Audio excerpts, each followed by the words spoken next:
¿qué tal? Buen día. Los saludamos con el afecto de siempre y queremos invitarlos a orar. Vamos comenzando orando, poniéndonos en manos del Señor, porque toda obra es del Señor y vamos a darle toda la exaltación que Él se merece. Acompáñame, por favor. Padre, queremos darte alabanza y gloria, Señor, porque eres Dios sobre todas las cosas. Eres el gran yo soy, Señor. Eres digno de adoración. Te levantamos como nuestro guía, Señor, como nuestro protector, como nuestro buen pastor que nos guía a pastos delicados, Señor, y a abrevaderos de aguas vivas, Señor. Y queremos pedirte por tu iglesia, Señor, porque traigas tiempos de frescura, Señor, de avivamiento en tu palabra, Señor, por las familias, Señor, por los esposos, por los hijos, por los matrimonios, Señor. Señor, avivamiento en tu verdad, en tus caminos. Señor, que cada gente que ha creído en ti pueda seguir poniendo su mirada, Señor, en Jesús como el autor y consumador de su fe. Que pueda levantarse sobre las circunstancias, Señor, sobre el temor, sobre la ansiedad, Señor, sobre toda distracción, y pueda ser perfeccionado, Señor, ante la luz de tu presencia. Señor, también queremos orar por las autoridades de nuestro país, Señor, por las autoridades del estado y del municipio, Señor, por las autoridades de salud, Señor, que se encargan de supervisar esta contingencia, Señor, por todos los directores y trabajadores de hospitales, Señor, de toda la nación, Señor, y de todo el mundo, Señor, porque esta es una cosa que está afectando a toda la humanidad, Señor. También, Señor, por todas las personas que van a reanudar sus labores de trabajo, que puedan cuidarse y cuidar a otros, Señor, que puedan respetar, Señor, las normas sanitarias, Padre. Te damos gracias, todo honor y gloria por nuestro pastor Nahum, Señor, por el pastor Pablo, por todo el cuerpo de ancianos, Señor, por cada pastor de cada iglesia, Señor, del Grupo Amor y de todas las iglesias, Señor, que hoy se reúnen, Señor, para celebrar que tú moriste, Señor, pero que resucitaste y te fuiste levantado, ascendiste a los cielos, Señor, y allí presentaste tu sangre preciosa, Señor, para expiar nuestro pecado, Señor, y nos enviaste a tu Espíritu Santo, Señor. Y, Señor, hoy celebramos, Señor, tu levantamiento, Señor. El levantamiento a nueva vida, Señor, que también es nuestro levantamiento a nueva vida. Te damos honor y gloria en el nombre de Jesucristo. Amén. Y bien, yo quiero darles un aviso importante, decirles que la reunión de los pastores y de los ancianos de la congregación se cambió. Habíamos anunciado que se llevaría a cabo el martes 9, pero hubo un comunicado del gobernador que ya pudimos escuchar toda la información a través de nuestro pastor Nahum Gutiérrez, ¿verdad? Y cómo se dio marcha atrás a la apertura de reuniones familiares y de las reuniones de oración hasta nuevo aviso, aunque lo más probable, porque se dice que el máximo punto alto, ¿verdad?, que se va a tener va a ser en la segunda semana de junio, y posiblemente a partir del 6 de julio ya se pueda pensar en las reanudaciones de estas reuniones familiares y de las reuniones de oración, pero ya les mantenemos informados de qué sale a relucir después de esta reunión del 25 de junio. Por favor, sigan orando por nosotros, por la sabiduría de Dios, y sigamos orando porque en nuestro corazón tengamos contentamiento con todas las cosas que como están aconteciendo, porque todo tiene un propósito de Dios, y que no apartemos nuestra mirada del propósito que Dios tiene para nuestras vidas. Y yo quiero hablarte hoy, en este día, ¿verdad?, de un tema que yo titulé, es como la segunda parte de En pos de la perfección 2, pero con el tema de el amor al dinero. Y quiero invitarte a que vayas a Mateo 5:48, que fue un versículo que leímos hace 2 semanas, aquí mismo, y dice lo siguiente, son palabras de nuestro Señor Jesús en el Sermón del Monte o el Sermón de la Montaña, donde dice lo siguiente: sed pues vosotros perfectos, como vuestro Padre que está en el cielo es perfecto. Y hace 2 semanas vimos un primer tema titulado En pos de la perfección, y en esa ocasión hablamos de la importancia de perdonar para ser libres de ataduras, así como de amar no solo a los que nos aman, sino también, como Jesús lo dijo, a nuestros enemigos, a los que nos persiguen y ultrajan, para que seamos, como dice el versículo 45 de Mateo 5, para que seamos hijos de nuestro Padre que está en el cielo, porque Él hace que su sol salga sobre malos y buenos, y envía lluvia sobre justos e injustos. Vimos también cómo Dios, como parte de su pacto con Abraham, le dijo en Génesis: anda delante de mí y sé perfecto, y cómo le pidió a su hijo, el cual al estar en su cometido de sacrificarlo a Dios, el ángel del Señor se lo impidió, declarándole: Abraham, Abraham, no lo hagas, porque ya vemos que temes a Dios.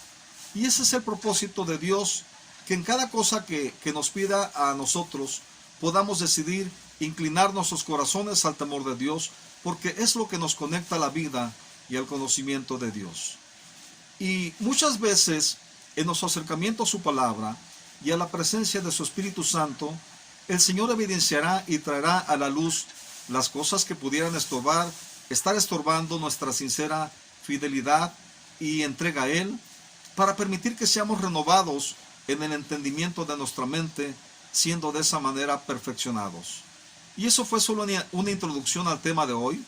El día de hoy quiero invitarles a que vayamos nuevamente al Evangelio de Mateo, pero en el capítulo 19, Mateo 19, cuando un joven le pregunta a Jesús cómo ganar la vida eterna. Y en Mateo 19, 16, a partir del versículo 16, dice lo siguiente, dice: y aquí vino uno y le dijo: Maestro bueno, ¿qué bien haré para tener la vida eterna? Y él le dijo: ¿por qué me llamas bueno? Ninguno hay bueno, sino uno, Dios. Y si quieres entrar en la vida, guarda los mandamientos. Él le dijo: ¿cuáles? Y Jesús dijo: no matarás, no cometerás adulterio, no hurtarás, no dirás falso testimonio, honra a tu padre y a tu madre, y amarás a tu prójimo como a ti mismo. El joven le dice: todo esto lo he guardado desde mi juventud, ¿qué más me falta?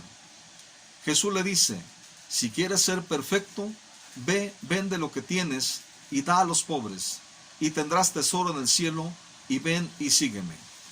Y oyendo el joven esta palabra, se fue triste, porque tenía muchas posesiones.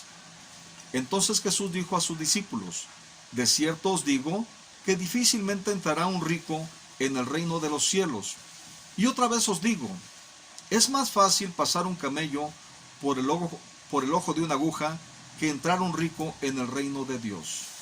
Al oír esto, sus discípulos se asombraron en gran manera, diciendo: ¿quién entonces podrá ser salvo?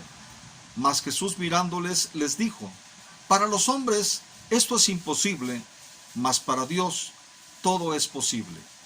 Y mediante esta escritura podemos ver cómo la manifestación de nuestro Señor Jesucristo como el Mesías o el Salvador de nuestros pecados fue una confrontación con el judaísmo, o lo que creían los fariseos, que el reino de los cielos se podía ganar por medio de las obras.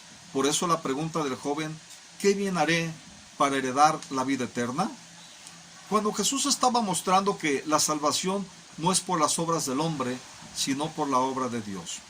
Y por eso las palabras de Jesús: para los hombres esto es imposible, mas para Dios todo es posible.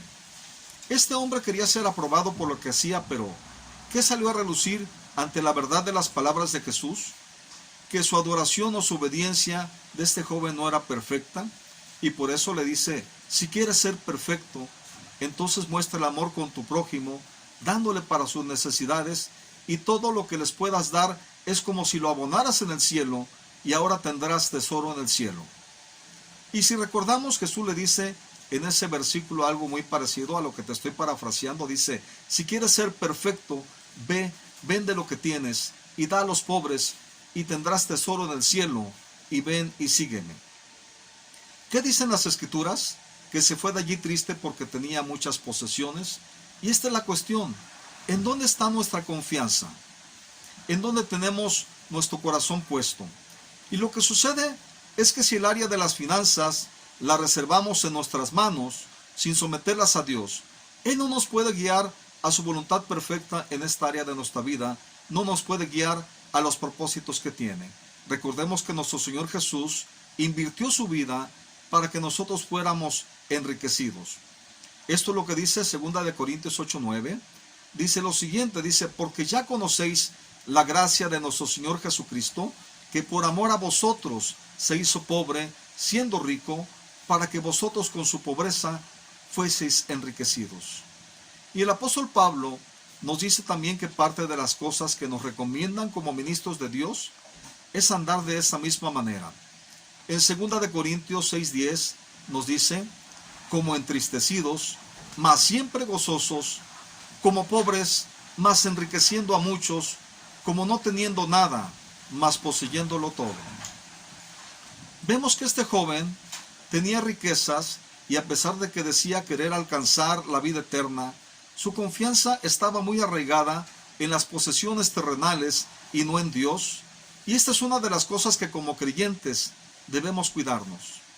Algunas veces como creyentes podemos anhelar las cosas de Dios como este joven rico, ¿verdad? Y hasta podemos estar dispuestos a hacer muchas cosas, pero cuando se trata de manejar las finanzas conforme al reino de Dios, es cuando nos topamos con piedra, ¿verdad? Y le decimos, Señor, pues te entrego mi vida, te entrego a mi esposa, te entrego a mis hijos, te entrego mi matrimonio, te entrego lo que quieras, nomás no te metas con mi cartera. Y yo recuerdo que cuando recién conocí a Dios, o cuando recién conocí de Dios, estábamos deslumbrados por las verdades del Evangelio que domingo a domingo recibíamos de nuestro pastor, pero, oh sorpresa, de pronto había palabras que parecían como ruedas de molino, que no nos las podíamos tragar porque había cosas en nuestro corazón que el Señor debía de tratar con ellas. Y yo le decía a mi esposa, platicando con ella, ¿no se te hace raro que en tan poco tiempo 3 veces se nos ha hablado de dinero, esto es de los diezmos y las ofrendas? Pero era tan abundante la gracia de Dios cambiando nuestras vidas en muchas otras áreas que platicamos y dijimos, bueno, a lo mejor es algo que en este momento no entendemos, pero nos consta que todo lo que hemos visto nos ha convencido de que este es el camino. Decidimos esperar hasta que lo entendimos y ahora podemos decir que no es un problema para nosotros honrar a Dios con nuestros bienes. Claro que tuvimos que pasar por un proceso. Al principio yo llegaba al fin de semana y decía, híjole, no me va a ajustar para dar el diezmo. Y siempre llegaba el fin de semana y era una zozobra y era un dolor de mi corazón tener que decir, híjole, se me hace que no me va a alcanzar para dar mi diezmo, ni para dar ofrendas. Y hasta que leyendo la palabra de Dios entendí que son las primicias, que es lo primero, y entonces fuimos aprendiendo a que cuando recibíamos dinero podíamos apartar el 10%, que eso significa el diezmo, ¿verdad? Y de esa manera ya no fue gravoso, ¿verdad? Podíamos apartar el dinero de Dios y el resto, el 90%, sabíamos que estaba bendecido y solamente le pedíamos sabiduría a Dios para que nos permitiera administrar de una mejor manera, ¿verdad? Con la sabiduría que viene de Él, para saber discernir las necesidades de aquellas cosas que realmente a veces no son eso, no son necesidades, sino a veces son cosas que van más allá de ello, ¿no? Y vemos pues que hay un versículo en Mateo 6:24 que dice, ninguno puede servir a 2 señores porque o aborrecerá al uno y amará al otro, o estimará al uno y menospreciará al otro. No podéis servir a Dios y a las riquezas. Y en una antigua versión de la Biblia Reina Valera, yo recuerdo que lo llegué a leer, todavía aparecía, en lugar de riquezas, ahora aparece como riquezas, pero en esa versión aparecía literalmente como el dios Mamón o el dios del dinero. Decía, no podéis servir a Dios y al dios Mamón. Recordemos que las escrituras consideran la avaricia como idolatría, y aunque el joven rico presumía cumplir todos los mandamientos, lo que aquí podemos ver es que el amarás a Dios sobre todas las cosas, con toda tu mente, con toda tu alma, con todo tu corazón, y la generosidad que nace de un corazón que ama a Dios y ama al prójimo, brillaba por su ausencia, ¿verdad? Porque lo que había en su corazón era avaricia. Y es por eso que Jesús había dicho en Mateo 19, 23 y 24 estas palabras, de cierto os digo, que difícilmente entrará un rico en el reino de los cielos. Y otra vez digo, es más fácil pasar un camello por el ojo de una aguja que entrar un rico en el reino de Dios. Y otra cosa que podemos ver también es que nuestro Señor Jesús lo quiso guiar a la piedad, ¿verdad? Él decía amar a Dios, pero no sabía que el amar a Dios tiene que ver también con amar al prójimo, porque dice una de las cartas de Juan que el que ama a Dios ama también lo que Dios ha engendrado. Y el apóstol Pablo también le instruía a Timoteo. Te invito a que vayas a 1 de Timoteo 6:6, a partir del versículo 6. 1 de Timoteo 6 dice, pero gran ganancia es la piedad acompañada de contentamiento, Porque nada hemos traído a este mundo y sin duda nada podemos sacar. Así que teniendo sustento y abrigo, estemos contentos con esto.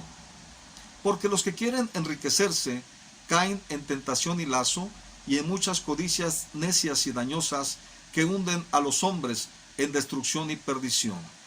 Porque raíz de todos los males, ¿verdad? Aunque algunas versiones lo dicen raíz de muchos males, ¿verdad? Tal vez no de todos, pero sí de muchos males, porque raíz de muchos males es el amor al dinero, el cual codiciando algunos se extraviaron de la fe y fueron traspasados de muchos dolores. Fíjese bien que no dice que el dinero es malo, sino que el amor al dinero es la raíz de muchos males, el cual puede llevar a extraviarnos de la fe, como este joven rico, ¿verdad? Que prefirió irse triste, ¿verdad? Y ser traspasados de muchos dolores. ¿Por qué razón? Porque donde tengamos nuestro tesoro es el lugar que estará ocupando en nuestro corazón, o lo que estará ocupando nuestro corazón. En Mateo 6:19 dice lo siguiente: no os hagáis tesoros en la tierra, donde la polilla y el orín corrompen, y donde ladrones minan y hurtan, sino haceos tesoros en el cielo, donde ni la polilla ni el orín corrompen, y donde ladrones no minan ni hurtan.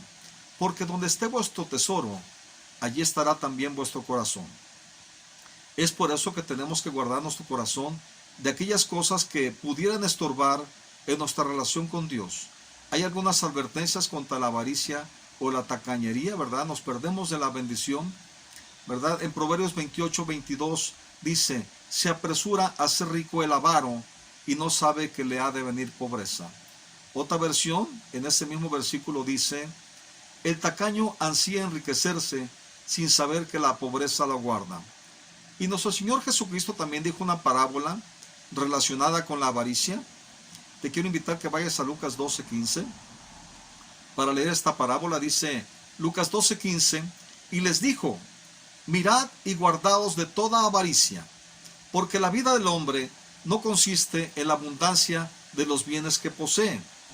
También les refirió una parábola diciendo: la heredad de un hombre rico había producido mucho, y él pensaba dentro de sí diciendo: la heredad, ¿qué haré porque no tengo dónde guardar mis frutos? Y dijo: esto haré: derribaré mis graneros y los edificaré mayores, más grandes, y allí guardaré todos mis frutos y mis bienes. Y diré a mi alma: alma, muchos bienes tienes guardados para muchos años, repósate, come, bebe, regocíjate. Pero Dios le dijo: necio, esta noche vienen a pedirte tu alma, y lo que has provisto, ¿de quién será? Y dice el versículo 21: así es el que hace para sí tesoro y no es rico para con Dios. En el libro de Rick Warren, Una vida con propósito, que todos tal vez podamos recordar cuando tuvimos 40 días y 40 semanas con propósito, ¿verdad? Menciona que nunca se ha podido ver una carroza fúnebre camino al panteón arrastrando propiedades, ni carros, ni cuentas bancarias, ni títulos de propiedad, ni títulos académicos. Todo eso aquí se va a quedar, mis queridos hermanos. Y en 2 Corintios 8:9 dice lo siguiente, dice: porque ya conocéis la gracia de Dios, la gracia de nuestro Señor Jesucristo, que por amor a ustedes se hizo pobre, siendo rico, para que nosotros, vamos apropiando esta palabra, para que nosotros con su pobreza fuésemos enriquecidos. Y también como Pablo nos dice que como ministros de Dios nos recomendamos, parte de con lo que nos recomendamos es con esto que dice 2 Corintios 6:10, dice: como entristecidos, mas siempre gozosos, como pobres, mas enriqueciendo a muchos, como no teniendo nada, mas poseyéndolo todo. Y vemos también que el apóstol Pablo instruyó a Timoteo lo siguiente, dice en 1 Timoteo 6:17, dice: a los ricos de este siglo manda que no sean altivos, ni pongan la esperanza en las riquezas, las cuales son inciertas, sino en el Dios vivo, que nos da todas las cosas en abundancia para que las disfrutemos. Justamente el honrar a Dios con nuestros bienes tiene que ver con el reconocer, ¿verdad?, que todo proviene de Él, que todo Él lo ha dado y era parte de lo que en las fiestas, ¿verdad? La gente tenía que venir con sus primicias y con su acción de gracias, con sus frutos, ¿verdad? Para hacer ver, reconocer, ¿verdad? Delante de Dios que estaban agradecidos por lo que Dios de alguna manera había dado, buenas cosechas y buenos dividendos. Y también dice aquí entonces, dice a los ricos de este siglo, manda que no sean altivos, ni pongan la esperanza en las riquezas, las cuales son inciertas, sino en el Dios vivo, que nos da todas las cosas en abundancia para que las disfrutemos. Que hagan bien, que sean ricos en buenas obras, dadivosos, generosos, atesorando para sí buen fundamento para lo porvenir, que echen mano de la vida eterna. Hay una cosa que tenemos que aclarar, es que en el reino de Dios, ¿verdad? El reino de Dios no está cerrado a los ricos, ¿verdad? Lo que dijo nuestro Señor Jesús, de cierto os digo que difícilmente entrará un rico en el reino de los cielos. Podemos entender que lo dijo porque si tienen la mirada y su confianza puesta en las riquezas terrenales y no en las celestiales, pues esto será un obstáculo para que tengan fe en Dios y en Jesús, por cuanto ya tienen su fe en las posesiones. Y el ejemplo de Zaqueo, ¿verdad? Si todos hemos leído el ejemplo de Zaqueo, él era un hombre muy rico, ¿verdad? Y este Zaqueo es un hombre que nos da evidencia de esto que le estoy diciendo.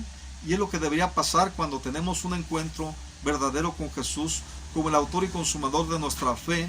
Parte de lo que debe suceder es que nos llevará al arrepentimiento y alinearnos con su perfecta voluntad, aún en los asuntos de las finanzas. En Lucas 19:5 te quiero invitar a que veamos esa historia de Zaqueo, que era, por lo que podemos entender, chaparrito, porque cuando supo de Jesús, él se anticipó, ¿verdad? Yo puedo imaginar, porque cuando éramos chicos, ¿verdad? Que íbamos y nos llevaban nuestros papás al desfile y no podíamos ver, andamos viendo entre las piernas de las personas, ¿verdad? O cuando vemos a los niños, ¿verdad? En un desfile, querer ver pues a su familiar, a su hermano que va desfilando, ¿verdad? También hacen eso, o a algunos papás se los toman en brazos y los suben para que puedan tener una mejor percepción del panorama, del desfile, ¿no? Y entonces él se asoma, se sube a un árbol sicómoro, y ahí Jesús, ¿verdad?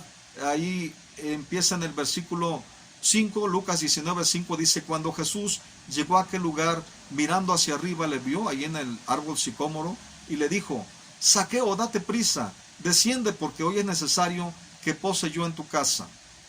Entonces él descendió a prisa y le recibió gozoso. ¿Cómo dice que le recibió? Gozoso, ¿verdad? Así tenemos que recibir no solamente la presencia de Dios en nuestra vida, sino también sus mandamientos, ¿verdad? Con gozo, porque es lo que va a transformarnos para vida eterna. Y en el versículo 7 dice, al ver esto, todos murmuraban, diciendo que había entrado a posar con un hombre pecador. Y eso era verdad, ¿verdad? Pero mire usted, la decisión de Zaqueo de ser un hombre entregado al engaño y al fraude, volviéndose a la verdad del Evangelio. Y vemos en Lucas 19:8 que dice, entonces Zaqueo, puesto de pie, dijo al Señor, he aquí, Señor, la mitad de mis bienes doy a los pobres, y si en algo he defraudado a alguno, se lo devuelvo cuadruplicado. Jesús le dijo, hoy ha venido la salvación a esta casa, por cuanto él también es hijo de Abraham. Porque el Hijo del Hombre vino a buscar y a salvar lo que se había perdido. Y alguien puede decir, bueno, pero espérame, solamente Zaqueo dio la mitad de sus bienes, no vendió todo lo que tenía para darlo a los pobres como Jesús se lo pidió al joven rico. Y al margen de lo que dio Zaqueo, podemos ver que lo hizo de buena voluntad. Si nosotros estudiamos los libros de Crónicas, donde se habla de David, ¿verdad? Cómo él atesoró para Dios, él guardó sus mejores tesoros para la casa de Dios que edificó el rey Salomón, y que Dios le dijo que él no edificaría porque era un hombre dedicado a las batallas, a la guerra, ¿verdad? Y que sería un hijo suyo el que edificaría este templo.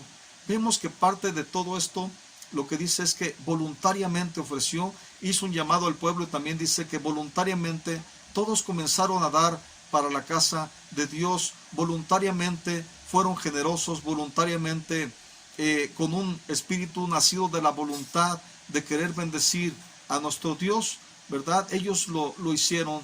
Y aquí vemos que al margen de lo que dio Zaqueo, lo hizo de voluntad propia, ¿verdad? Nadie se lo pidió.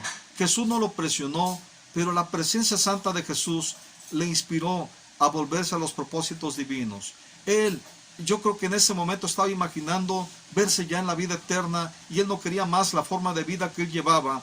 Y a partir de ese momento, el asunto de los bienes materiales no era más un impedimento para que entrara al reino de los cielos, porque ahora tenía a Jesús como el autor y consumador de su fe y estaba mostrando su fe por las obras, como dice Santiago 2:18. Aunque no nos dan salvación, pero es una forma de manifestar que tenemos fe, ¿verdad? Creyó, pero no solo de pensamiento. Decidió restituir si en algo había robado o defraudado a alguien y dar la mitad de su dinero a los pobres. Y ante la presencia de Jesús, Zaqueo se levantó como un hombre diferente, haciendo honor a su nombre, que significa puro. Y Jesús mismo expresó que la salvación había llegado a su casa. Yo te invito a que delante de la presencia de Dios podamos meditar y reflexionar en los asuntos de nuestras finanzas. ¿Realmente manejamos nuestras finanzas conforme a los principios del reino de Dios? ¿Realmente estamos siendo buenos administradores de lo que Dios nos ha dado? Y finalmente quiero recomendar, ¿verdad?, a los que quieran profundizar, hay un libro disponible muy completo de Javier Gómez Rubio, el pastor de nuestro pastor Nahum, que se titula El manejo correcto de las finanzas, entre otros títulos que están a la venta en Grupo Amor por si a alguien le interesa. Y también quisiera promover, aunque no lo tengo a la mano, pero el libro de Todo lo que debemos de saber, que es la primera parte del Callado del Pastor, que es el libro que se lleva dentro de este ministerio que coordina el pastor Paulino Díaz, que es Madurando por medio del servicio, que son tres secciones, ¿verdad?, que en el trayecto de un tiempo se va llevando a cabo y se mandan tareas por internet, ¿verdad? O también de una manera presencial, esto cuando ya se reanuden se quita esto de la contingencia. Mientras tanto, pues esto es el tema que tenemos para el día de hoy. Es tiempo, yo te invito a que vayamos a la presencia del Señor, como un día nos invitaba nuestro pastor Nahum en una de sus prédicas, ¿verdad?, hablando de Ageo, ¿verdad?, que ya no estemos solamente, ¿cómo se dice?, pues proveyendo solamente para nuestra casa, artesonando nuestras casas, ¿verdad?, y dejando la casa de Dios, que realmente podamos nosotros edificar el templo de Dios, ¿verdad? En nuestra casa podemos comenzar también compartiendo con nuestros hijos, compartiendo con nuestra esposa, levantándonos, tomando la batuta, para que esa iglesia en casa sea algo que todos los días, o por lo menos de una manera regular, podamos estar llevando a cabo, porque la presencia de Dios puede estar en cada hogar. Podemos estar fortaleciéndonos, creciendo en el conocimiento de Dios, de su palabra, de sus propósitos, alimentando nuestra fe, nutriéndonos y tomando como reto y como desafío estos tiempos difíciles que estamos viviendo, para poder fortalecernos y afirmarnos en nuestra fe en Dios. Que Dios les bendiga, ¿verdad? Quédense casi, si no se pueden quedar en casa porque tienen que salir a trabajar, cuídense y cuiden a otros. Recuerden que nuestra premisa por el cual en Grupo Amor estamos tomando la decisión de no estarnos congregando en este momento es porque por amor al prójimo y por amor también a los congregantes, queremos cuidar la vida de los congregantes, como ya lo ha dicho claramente nuestro pastor Nahum. Que Dios les bendiga grandemente. Nos vemos la próxima. Les mandamos un abrazo y nuestros mejores deseos de que brillen en el resplandor de la luz del Señor.